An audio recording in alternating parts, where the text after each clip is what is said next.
The 23-year history of the Dallas Cowboys is steeped in a winning tradition that has produced an illustrious honor roll of outstanding players. These men, so famous, so celebrated, became collectively known as America's team. But this long line of white-hatted heroes has not been without its black sheep, the most infamous being Dwayne Thomas. Thomas was the Cowboys' #1 draft pick in 1970, a choice that stunned the critics. But his distinctive running style ate up yards, and doubters ate their words.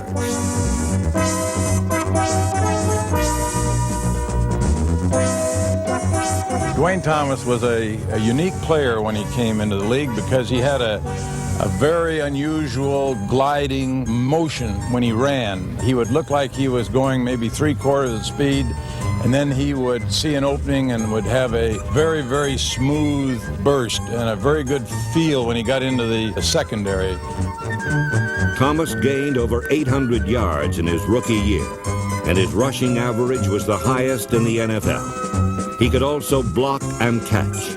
He was a complete running back, cast in the mold of Jimmy Brown, who appeared to be a model team player.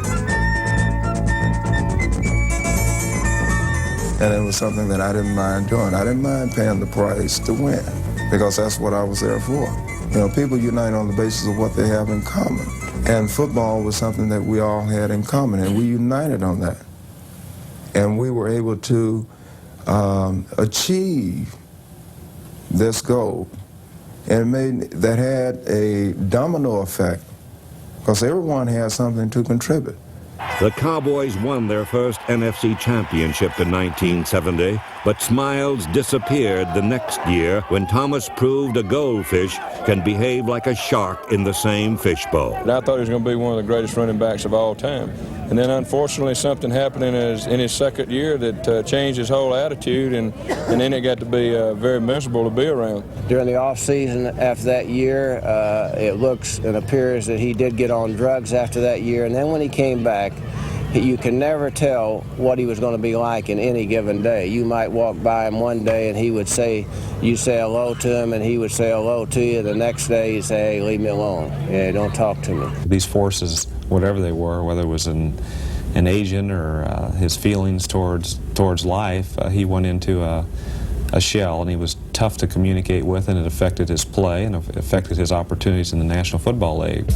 1971 was the silent season of Dwayne Thomas. A loner, isolated from the team, he became an enigma known as the Sphinx. I made a statement prior to going into the season. I said, gentlemen, this is my last interview. Believe me. Because what? I'm going to work. That's why I was brought up. Because we were brought up this way. When you're working, you don't talk. Because you get more things done. In 1971, although Thomas ran silent, he ran deep. He gained over 800 yards and scored the most touchdowns by any runner in the league. But for all the excitement he created on the field, off it, he created turmoil and tension. When you got that kind of tension in your football team, it's pretty tough. And he would be in a meeting room, and he'd have his head down, his eyes closed the whole time. He'd never look or talk or anything in the meeting room. At the early meeting, you were considered late if you didn't answer your name when it was called on roll. And so Dwayne never answered his name. And usually they would skip over it. This one particular day, the guy who was calling roll, for some reason decided that, Dwayne was going to answer here or, like everybody else. And he said Thomas, and Dwayne said nothing. He said Thomas. And finally, he said Thomas maybe 10 times, and Dwayne didn't say anything. So I think it was Mike Ditka stood up and said, well, Dwayne, if you're here, why don't you answer like the rest of us? And, Dwayne sort of looked at him and smiled at him, and he was sitting in these, we were sitting in these little elementary school seats, these primary school seats, and he just took a seat and reversed it and faced the back of the room. I would have probably suspended any other player that would have acted as he did. And the reason that we could tolerate him is that he never made any errors when he went on the field. So obviously he's listening and he was studying. And the result was we were able to go to the Super Bowl, but it was almost unreal the way he was that particular year. Thomas almost burnt down the house the Cowboys had carefully built. But he ran through the fires like a man wearing an asbestos suit.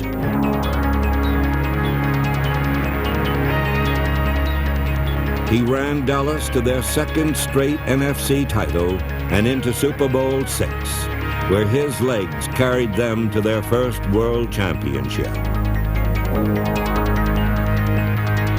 Not lost amidst Super Bowl euphoria was Tom Landry's uncharacteristic coddling of Dwayne Thomas, a fact that came to bear the next season. Tom Landry is pretty consistent as far as how he treats players. Dwayne was a very difficult situation and had to be treated a bit different, or they would have had to get rid of him immediately. Landry really tried to work with Dwayne. No one knew how I was going to react or how he was going to react, so therefore you had tension all the time. Of course, you had to treat Dwayne Thomas one way and 44 players a different way, and I just never felt like that was a good situation to be in, and I'm sure that Coach Landry felt like he could bring him around, but eventually, he just felt like it was, he didn't have any choice and you had to get rid of him. It came to force the next season in training camp when Dwayne did not go to practice. He was traded to San Diego. The Chargers tried to get Thomas in step, but he had become a morose, tragic figure, a shell of the player he once was. In San Diego, he not only wasn't heard, he wasn't seen.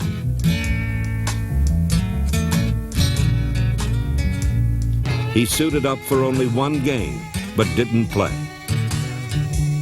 He ended up with the Redskins in 1974, where his career finally became a corpse.